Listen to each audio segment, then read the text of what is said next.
તારીખ 27 એપ્રિલના દિવસે સુરત શહેરના વરાછા પોલીસ સ્ટેશન વિસ્તારમાં LH રોડ ઉપર એફિલ ટાવર પાસે SBI બેંક જો પહેલે માળા ઉપર આવે છે એમાં એક જો એ લૂંટના બનાવ બનેલા જો જેમાં લગભગ જો 6 થી 7 જેટલા લૂંટારુઓ જો આપણા બંદૂકના અડીએ આવીને જો ત્યાં બેંકમાં લૂંટ કરી, જેમાં બેંકમાંથી 12 લાખ રૂપિયાના લૂંટ થઈ અને પેરેલલી જો ત્યાં જો વ્હીકલ જો વેન આવે છે, જો કેશ વેન આવે છે, આમાં આયા જો એના કેશ જ્યારે બેંકમાં પહોંચ્યા 38 લાખ રૂપિયા જેટલા એના બી લૂંટીને જો લગભગ 50 લાખ રૂપિયાનો લૂંટ કરી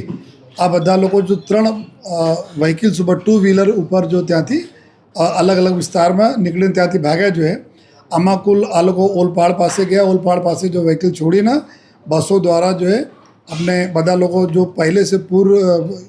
આયોજિત જો જગ્યા હતી કે અમે બધા હિંમતનગર આપણા બસ સ્ટેશન ઉપર બધા લોકો મળશે પોતપોતાના તરીકે અહીંયાથી ભાગ્યા પછી ત્યાં મળીને પછી અલગ અલગ વિસ્તારોમાં ત્યાંથી જો અલગ અલગ રાજ્યોમાં જો નીકળી ગયા જોઈએ.